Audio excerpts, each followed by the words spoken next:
देखिए बेटा, लास्ट जो क्लास था अपना, उसमें हम लोग इलेक्ट्रिक चार्ज को डिस्कस है वो कर चुके थे। यहाँ पर इलेक्ट्रिक चार्ज के बाद जो नेक्स्ट आपका टॉपिक आता है वो आता है कूलॉम्स लॉ। कूलॉम्स लॉ का हम लोग यहाँ पर डिस्कस है वो करने वाले हैं। तो कूलॉम्स लॉ बेसिकली हम लोग जैसे बात करें पर्टिकुलरली अपने यहाँ कि कोई भी दो आवेश आपने जहाँ पर पढ़े थे कि ये जो आवेश हैं इनके मध्य लगने वाला आकर्षण या प्रतिकर्षण वो डिपेंड करता था कि अगर चार्ज दोनों पॉजिटिव पॉजिटिव हैं तो वो एक दूसरे को रिपेल करेंगे, प्रतिकर्षित करेंगे। अगर दोनों चार्ज ऑपोजिट नेचर के हैं, एक पॉजिटिव है दूसरा वाला नेगेटिव है, उस केस में वो आकर्षित करते हैं। तो कूलॉम का जो नियम है दो, एक तो पॉइंट चार्जेस बिंदुवत आवेशों के लिए, और दूसरी बात स्थिर आवेशों के लिए ये डिफाइन होता है रेस्ट में होना चाहिए चार्ज, बिंदुवत का मतलब पॉइंट चार्ज, और स्थिर आवेशों के लिए ये वैलिड है वो रहता है। और इनकी जो बीच की दूरी है वो फर्मी दूरी से ज्यादा होनी चाहिए, 10⁻⁻15 मीटर से ज्यादा रेंज पे होना चाहिए। क्योंकि वहां अगर हम जैसे ही एटॉमिक स्ट्रक्चर पढ़ेंगे तो वहां पर आपको बताया जाएगा कि अगर वो रेंज 10⁻⁻15 मीटर ऑर्डर से की है, फर्मी बोलते हैं बेटा इसको, इस ऑर्डर में अगर है तो यहाँ पर जो फोर्स काम करता है वो न्यूक्लियर फोर्स काम करता है। यहाँ पर जो फोर्स काम करता है वो आपका न्यूक्लियर फोर्स रहता है। नाभिकीय बल जो दुनिया का सबसे स्ट्रॉन्गेस्ट बल है, एक क्वेश्चन आपका ये पूछा भी गया है वहां से कि ये सबसे स्ट्रॉन्गेस्ट फोर्स है, स्ट्रॉन्गेस्ट फोर्स यहाँ पर रहेगा वो न्यूक्लियर फोर्स यहाँ पर रहेगा। कि जब न्यूक्लियर फोर्स लगेगा तो बाकी वाले फोर्स काम नहीं करेंगे। न्यूक्लियस के अंदर प्रोटॉन और प्रोटॉन को भी बांध के रखने का जो काम करेगा वो न्यूक्लियर फोर्स काम करता है। तो यहाँ पर हम बात कर रहे हैं कि जो स्थिर आवेश हैं अगर ये परस्पर r दूरी पर हो तो इनके बीच में जो लगने वाला कूलॉम का जो आकर्षण या प्रतिकर्षण बल है वो इन आवेशों के गुणनफल के समानुपाती होता है और इनके बीच की दूरी के वर्ग के व्युत्क्रमानुपाती होता है। तो यहाँ से हम लोग की बात करें तो जो फोर्स का फॉर्मूला आपका बनेगा, डायरेक्टली प्रोपोर्शनल को हटाएंगे तो कांस्टेंट आएगा जिसको हमने के से रिप्रेजेंट कर दिया, और ये के Q1 Q2 upon R square जो आप पढ़ के आए हो, यूनिट इसकी न्यूटन हो जाएगी फोर्स की। और के की बात करेंगे तो यहाँ पर के जो होता है ये स्थिर विद्युत नियतांक होता है, इलेक्ट्रोस्टैटिक कांस्टेंट होता है। और इसकी वैल्यू की बात करेंगे तो के की जो वैल्यू होती है वो 9 × 10⁹ newton metre square upon coulomb square होती है, अपॉन कूलॉम स्क्वायर। अगर के का दूसरा फॉर्मूला हम बात करें तो वो 1/4πε0 होता है। तो आप के की जगह 1/4πε0 भी यहाँ पर पुट है वो कर सकते हैं। यहाँ से ε0 की वैल्यू आप चेक कर सकते हैं। ε0 को बोला जाता है परमिटिविटी ऑफ वैक्यूम, निर्वात की विद्युतशीलता, निर्वात की विद्युतशीलता। ये सब चीजें बेसिकली आप पढ़ के आए हो। और क्वेश्चन जो आपका यहाँ से पुटअप होगा वो इस फॉर्मूले पे जो पहला क्वेश्चन आपका बनेगा वो इस टाइप का क्वेश्चन बनता है कि अगर आवेशों के बीच की दूरी को आधा कर दिया जाए, क्वेश्चन है आपका यदि दो आवेशों के मध्य की दूरी को आधा कर दिया जाए, आवेशों के मध्य की दूरी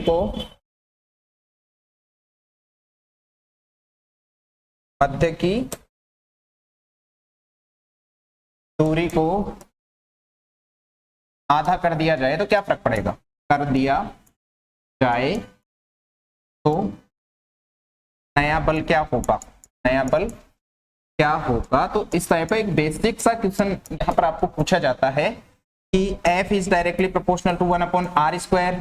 तो F डैश इक्वल टू क्या हो जाएगा, ये आप बोलोगे कि जो नई वाली जो डिस्टेंस है वो आपने r/2 कर दी, इसका मतलब ये r/2 का स्क्वायर यहाँ पर बनेगा। r/2 का जब आपके पास स्क्वायर बनेगा तो इसको आप लिखोगे 1/r स्क्वायर और डिवाइड बाई 4, जो 4 यहाँ पर मल्टीप्लाई में चला जाएगा। 1/r स्क्वायर को आप f बोल सकते हो, इट मीन्स ये हो गया 4f। अगर दूरी कम होगी आवेशों के बीच की तो उनके बीच में लगने वाला बल जो है दूरी को आधा करने पे बल 4 गुना हो जाता है। दूसरा जो क्वेश्चन आपको चेंज करता है इसमें, इस दूरी की आधे की जगह 2 गुना कर दे, 4 गुना कर दे, उस केस में आपको 2r 4r 4 गुना कर रहा है तो 4r लिख देंगे तो वो 1/4 हो जाएगा, 1/16 हो जाएगा। इस टाइप से एक क्वेश्चन आपका पूछा जाता है दूरी को चेंज करके। सेकंड जो क्वेश्चन आपका बनता है यहां से, वो क्वेश्चन ये पूछता है कि यदि दोनों आवेशों को 2 गुना कर दिया जाए, दोनों आवेशों को 2 गुना कर दिया जाए तो क्या फर्क पड़ेगा। 2 गुना कर दें तो नया बल क्या होगा, कर दें तो आवेशों के मध्य नया बल, आवेशों के मध्य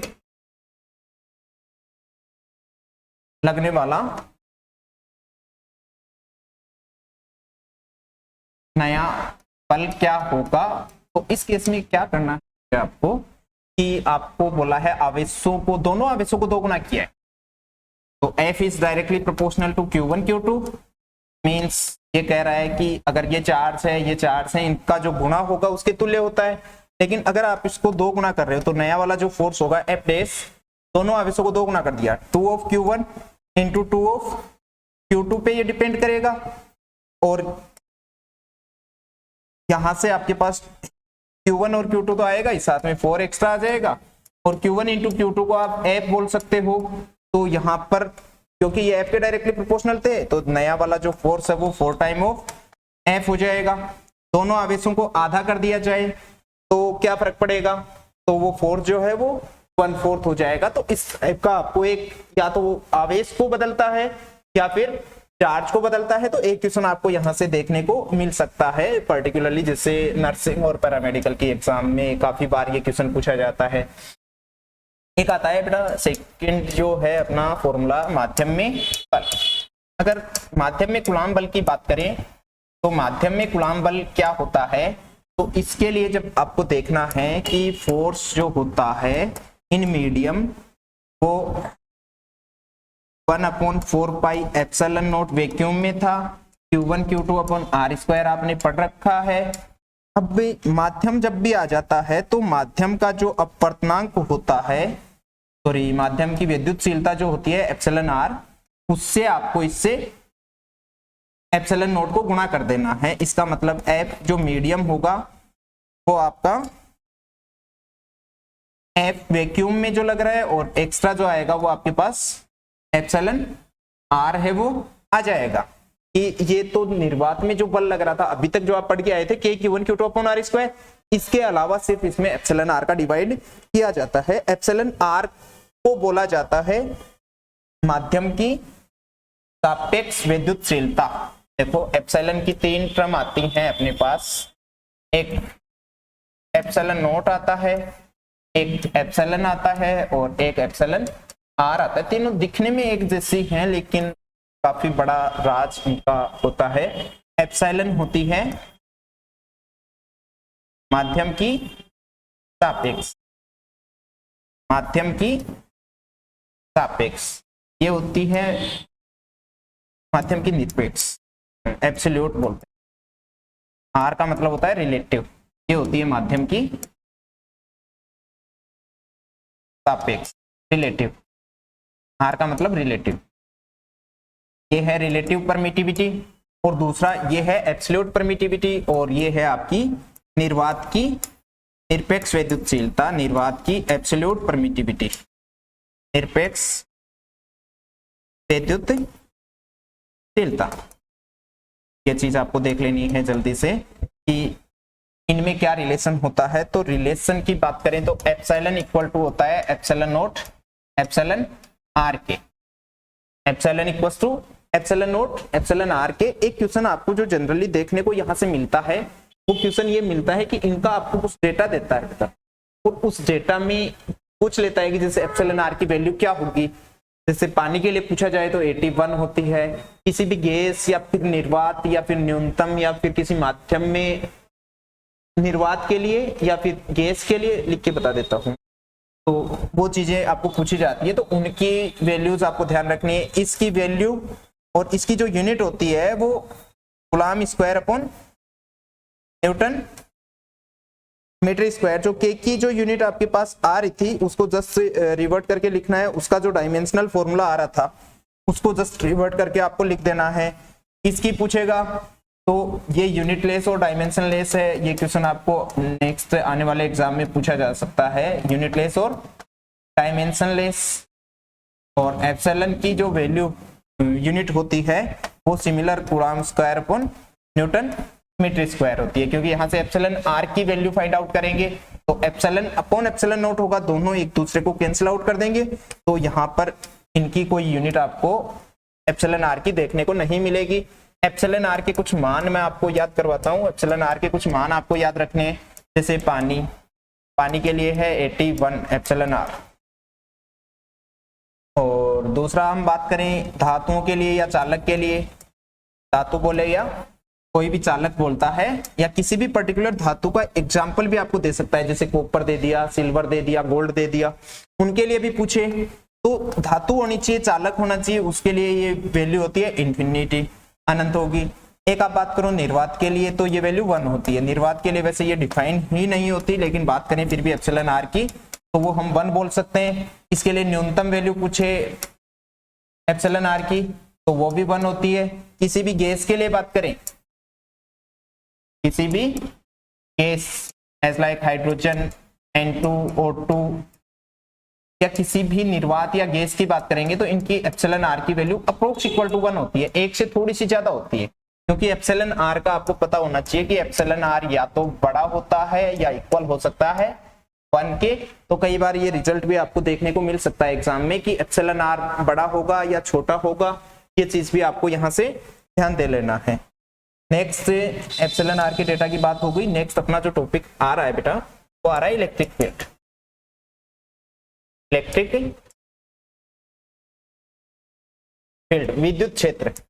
विद्युत क्षेत्र की बात करेंगे तो एक्चुअल में होता क्या है विद्युत क्षेत्र, कि किसी भी आवेश के चारों ओर का एक ऐसा स्पेस, ऐसा एरिया जहां पर कोई आने वाला अन्य जो आवेश है वो या तो आकर्षण बल का अनुभव करे या प्रतिकर्षण बल का अनुभव करे, उस पे जो लगने वाला किसी भी आने वाले यूनिट चार्ज पे लगने वाला फोर्स ही अगर पर यूनिट चार्ज के लिए डिफाइन करें, उस पे लगने वाला चार्ज फोर्स ही पर यूनिट चार्ज के लिए अगर डिफाइन किया जाता है, उसी को हम उस पॉइंट का इलेक्ट्रिक फील्ड बोलते हैं। इलेक्ट्रिक फील्ड और फोर्स की डायरेक्शन सेम होती है, इलेक्ट्रिक फील्ड की भी वही डायरेक्शन होगी और फोर्स की भी वही डायरेक्शन यहाँ पर देखने को आपको मिलेगी।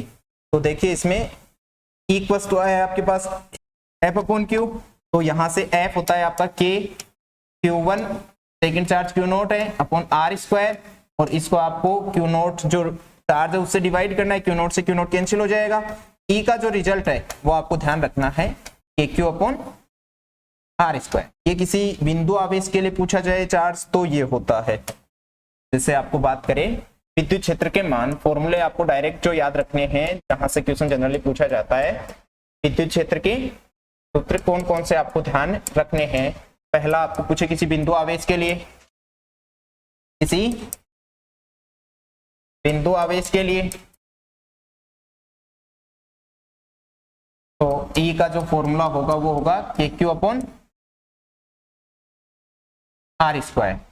अगर आपको किसी द्विध्रुव के एक्सीय बिंदु पे पूछे, किसी विद्युत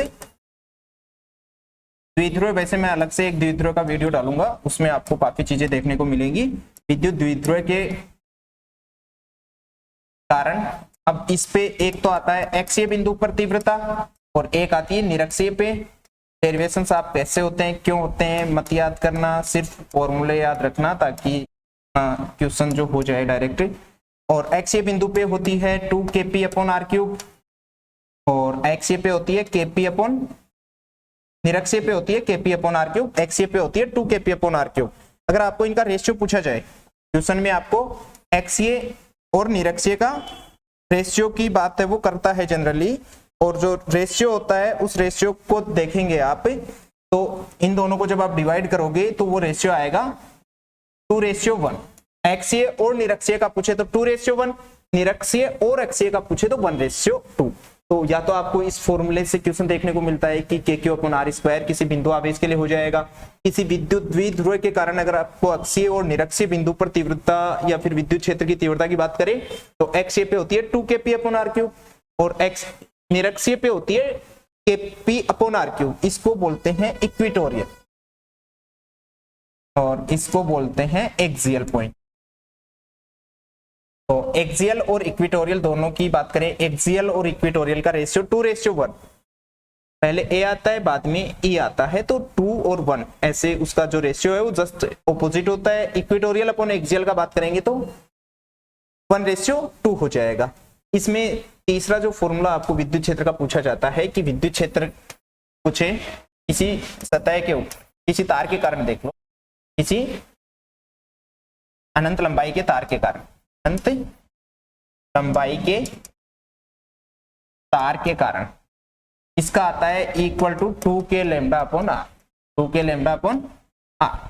इनके डेरिवेशंस आपको जो 12th क्लास के वीडियोस हैं वहां पर भी पर्टिकुलर आपको देखने को मिल जाएंगे।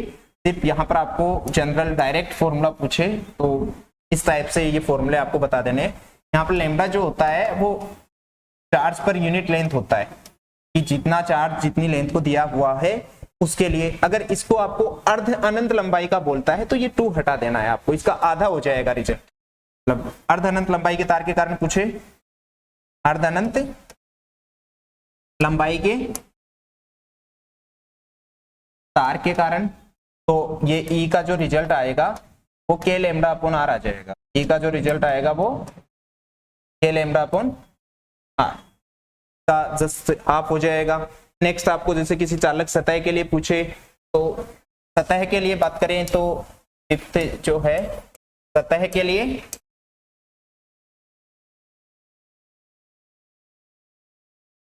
विद्युत क्षेत्र,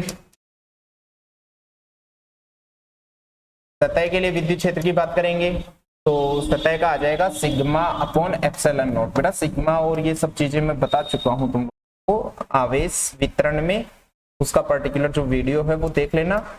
ई जो होगा सतह के लिए वो होगा sigma upon epsilon not. Sigma जो था अपना सतही आवेश घनत्व था, सिग्मा की वैल्यू क्यू अपॉन ए थी कि क्यू आवेश को हमने ए एरिया में वितरित किया है, यूनिट कूलम पर मीटर स्क्वायर थी। वहां पर सारी चीजें मैं तुम लोगों को बता चुका हूँ, दूसरा वाला वीडियो भी साथ में चेक कर लेना।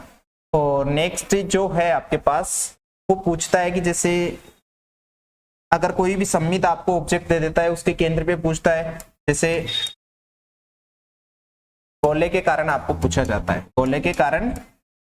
अब उसमें आपको जो है एक तो आप देख लो ठोस गोले के कारण, ठोस गोले के कारण, चालक गोले की बात कर रहे हैं हम, बात कर रहे हैं सिर्फ चालक गोले की। अब उसके 4 जगहों पर पूछा जाता है। देखो ये कोई भी चालक गोला आपको दे रखा है और इसको जो आवेश दिया गया है वो क्यू आवेश दिया गया है, इसकी जो रेडियस है वो आर है, इसका जो पृष्ठीय आवेश घनत्व है वो सिग्मा है। तो इसको चालक को जो भी आवेश देते हैं वो एक समान रूप से उसकी सतह पर वितरित है वो हो जाता है। तो यहाँ पर जो क्यू आवेश दिया है, चालक अगर सतह है तो इसको दिया गया आवेश इसकी समान रूप से सतह पर वितरित हो जाएगा। अगर इसके केंद्र से आपको 4 पॉइंट देता है, या तो केंद्र पर या अंदर का कोई बिंदु या फिर सतह का कोई बिंदु या गोले के बाहर स्थित बिंदु पर विद्युत क्षेत्र की तीव्रता ज्ञात करो। इन तीव्रताओं को ज्ञात करने के लिए जो जनरली है वो हम गाउस लॉ को यूज करते हैं और गाउस लॉ में गाउसियन सरफेस इमेजिन करते हैं। वहां से जो रिजल्ट हम फाइंड आउट करते हैं तो वो आता है बाहर के लिए तो के क्यू अपॉन आर स्क्वायर, जो एक बिंदु आवेश वाले की तरह का ही रिजल्ट होता है। यहाँ पर हम बात करें कि आर जो है वो इक्वल हो गया कैपिटल आर के, इसके लिए स्मॉल आर वाला जो पॉइंट है, ये जो डिस्टेंस है वो इस गोले की त्रिज्या आर से बड़ा है, इसके लिए ये रिजल्ट आएगा। तो आर की जगह क्या पुट कर देंगे हम, कैपिटल आर। तो ये जो रिजल्ट आपका बन जाएगा ई का वो के क्यू अपॉन आर स्क्वायर बनेगा। यहाँ पर इलेक्ट्रिक फील्ड का जो वैल्यू बनेगा वो के क्यू अपॉन आर स्क्वायर। अब देखो चालक को जो दिया गया आवेश है वो सारा का सारा उसकी सतह पर एक समान रूप से वितरित हुआ है, ये पॉइंट बताया मैंने। दिया गया आवेश एक समान रूप से सतह पर वितरित होता है, सतह पर एक समान रूप से वितरित होता है, इसलिए हम कह सकते हैं कि इसके अंदर कोई भी आवेश नहीं रहेगा। अंदर कोई आवेश नहीं रहेगा तो कोई भी इलेक्ट्रिक फील्ड यहां पर नहीं होगा, चाहे वो आर लेस देन आर वाले पॉइंट की बात करें या फिर आर इक्वल टू 0 वाले पॉइंट की बात करें, इन चारों ही पॉइंट में दो पॉइंट जो अंदर वाले हैं इनमें कोई भी आवेश नहीं रहेगा, इसलिए यहां पर कोई भी प्रकार का विद्युत क्षेत्र नहीं रहेगा। तो ये एक चालक गोले के जो है वो रिजल्ट है, चाहे वो चालक ठोस हो या गोलीय कोष हो, चाहे ठोस गोला हो या फिर गोलीय कोष हो, दोनों के रिजल्ट जो है वो इक्वल आते हैं, कोई डिफरेंस वहां पर नहीं रहता। तो आपको क्वेश्चन में जैसे जनरली ये काफी बार पूछा जाता है कि बाहर वाले स्थित बिंदु के लिए जहां पर आर ग्रेटर देन आर हो, क्लास 2017 या 18 में ये क्वेश्चन है वो पूछा गया था आपको कि बाहर वाले बिंदु के लिए क्या होगा, अंदर वाले बिंदु के लिए क्या होगा। तो अंदर या सेंटर दोनों के लिए ही जो रिजल्ट है वो 0 अपना आ जाएगा। देखो ये मैंने बताया है कि साइड ई सेंटर और ई सरफेस और ई आउटसाइड, चारों ही जो रिजल्ट हमने देखे हैं, आउटसाइड का था KQ upon R square, surface का था KQ upon capital R square और इनसाइड का था 0 और सेंटर का था 0। एक आपको ध्यान रखना है कि किसी भी सममित चालक सतह के अंदर, चालक सतह के केंद्र पर विद्युत क्षेत्र शून्य होता है, विद्युत क्षेत्र शून्य होता है। साथ ही चालक की और भी कोई प्रॉपर्टीज की बात करें तो एक ये प्रॉपर्टी भी इंपॉर्टेंट है कि इससे जो बाहर की तरफ जो विद्युत क्षेत्र रेखाएं निकलती हैं वो हमेशा 90 डिग्री के कोण पे निकलती हैं। चालक अगर होगा तो इसका सारा का सारा आवेश इसकी सतह पर आएगा, इसके अंदर कोई भी इलेक्ट्रिक फील्ड नहीं होगा, अंदर कोई भी चार्ज नहीं होगा, अंदर का चार्ज भी क्या है 0, अंदर का इलेक्ट्रिक फील्ड भी क्या है इसके 0, बट पोटेंशियल नॉट 0 जो हम नेक्स्ट वाले चैप्टर में देखेंगे। और पोटेंशियल का जो रिजल्ट आता है इसके लिए वो आता है KQ बाई आर, इसके लिए जो पोटेंशियल होगा अंदर का वो KQ बाई आर होगा और वो सतह के बराबर होगा, अंदर स्थित सभी बिंदुओं पर सतह के तुल्य होगा। ये जो रिजल्ट है वो सतह के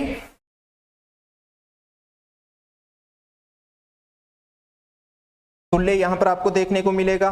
तो ये जो चीजें हैं वो सारी की सारी आपको ध्यान रखनी है कि आवेश जो है उसके लिए आपको जो इलेक्ट्रोस्टैटिक का जो चैप्टर है इसमें जनरली क्वेश्चन आपको जो देखने को मिलता है, पहला क्वेश्चन तो आपको देखने को मिलता है विद्युत आवेश की कुछ बेसिक प्रॉपर्टीज का, जैसे एक कूलम आवेश को स्थानांतरित करने में कितना आपको नंबर ऑफ इलेक्ट्रॉन्स पूछे जा सकते हैं अगर आप किसी वस्तु को ज्यादा दे रहे हो।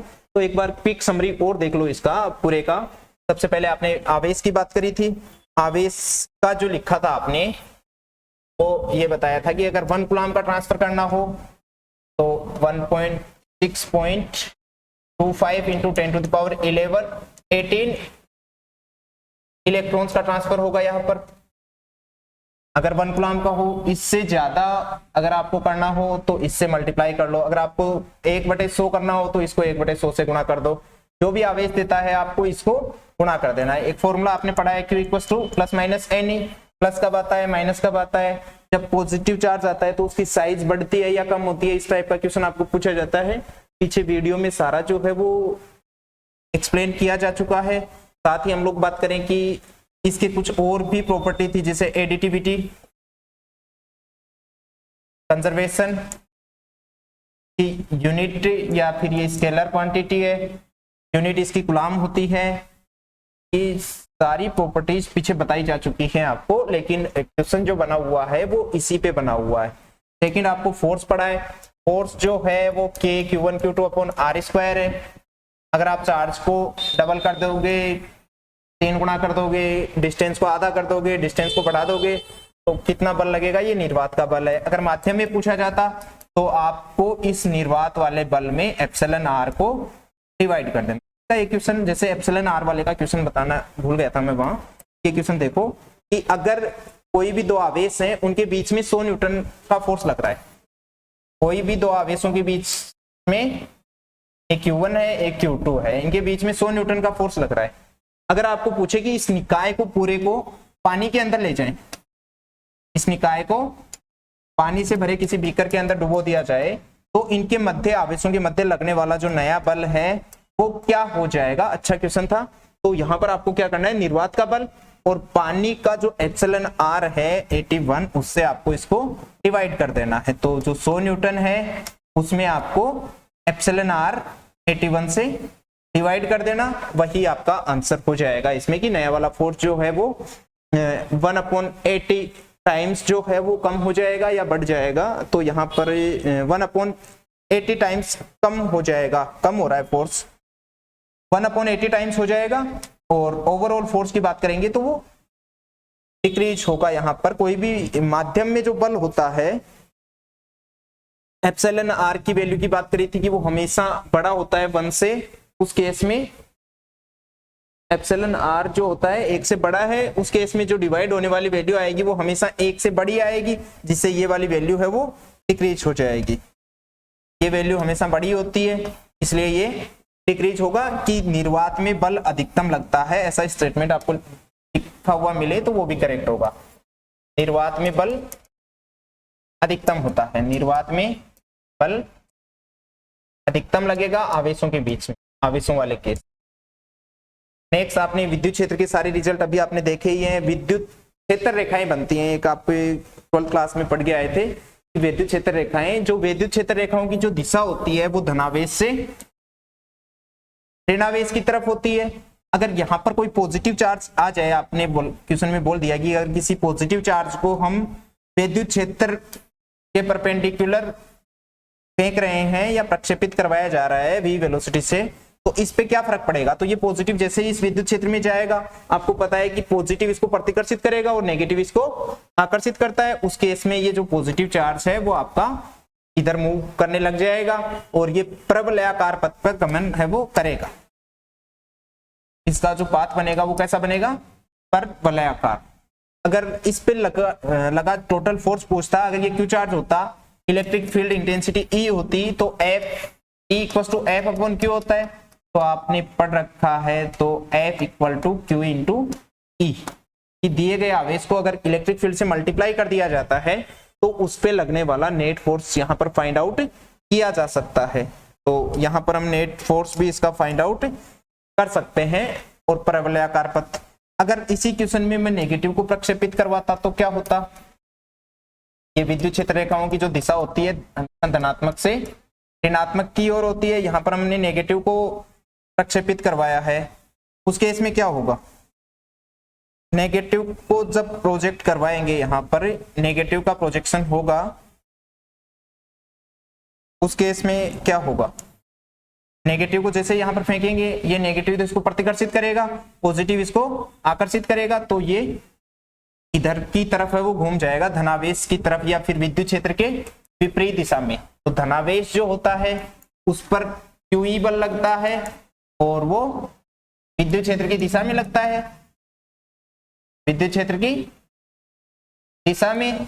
और अगर नेगेटिव चार्ज है उस पे बल लगेगा क्यूई, लेकिन उसकी जो दिशा है वो विपरीत होगी, विद्युत क्षेत्र के ई के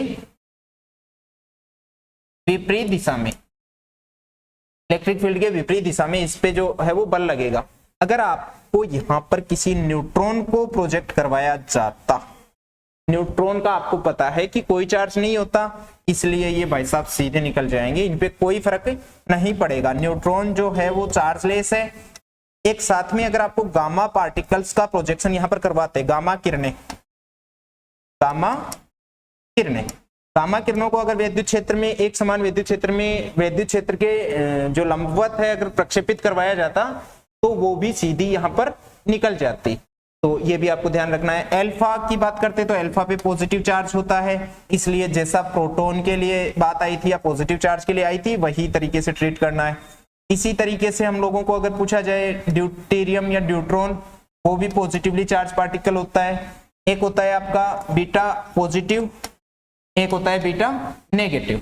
अगर आपको पॉजिटिव बीटा पार्टिकल्स की बात करनी हो तो इन पे पॉजिटिव चार्ज है, नेगेटिव बीटा पार्टिकल्स की बात करनी हो तो इन पे नेगेटिव चार्ज पार्टिकल है। तो जैसे इलेक्ट्रॉन है वो बीटा नेगेटिव की तरह ट्रीट करेगा, और बीटा पॉजिटिव न्यूट्रॉन अल्फा और प्रोटॉन की तरह ट्रीट है वो करेगा, तो यहाँ पर कौन सी दिशा में जाएगा, इस तरीके का क्वेश्चन आपके आने की पॉसिबिलिटी है वो रहेगी। साथ में विद्युत क्षेत्र की तीव्रता का आपने देख लिया। उसके बाद जो आता है वो आता है गाउस के कुछ अनुप्रयोग। गाउस का जो नियम था वाले वीडियो में मैं गाउस का बता चुका था, गाउस का नियम। गाउस ने ये बताया था कि विद्युत फ्लक्स जो होता है वो Q अपॉन एप्सिलॉन नॉट के इक्वल है, वो होता है किसी भी सरफेस का सराउंडेड चार्ज। इस पे जो कॉमन क्वेश्चन पूछता है कि किसी भी बंद सरफेस के अंदर चार्ज की वैल्यू 0 दे देता है तो इससे आउटगोइंग फ्लक्स जो है वो हमेशा 0 होगा। इसके अंदर किसी डाइपोल को रख देता है तो भी उसके लिए जो फ्लक्स की वैल्यू है वो 0 आ जाएगी। तो ये सभी चीजें गाउस के अनुप्रयोग वाली आपको बताई भी जा चुकी है पहले भी, एक बार बेसिक रिवीजन के लिए मैंने और दे दिया है आपको। तो दोस्तों के साथ ज्यादा से ज्यादा इसको शेयर करें और नेक्स्ट वाले वीडियो के लिए जो है वो पर्टिकुलर, अगर आप यही टॉपिक कंटिन्यूअस पढ़ना चाह रहे हैं या कोई और पर्टिकुलर टॉपिक पढ़ना चाहते हैं तो वो आप कमेंट सेक्शन में जाके हमें बता सकते हैं, पहले वही टॉपिक आपको करवा दिए जाएंगे। हो सकता है इस संडे को आपको कंप्लीट जो वीडियोस है वो मिल जाएं।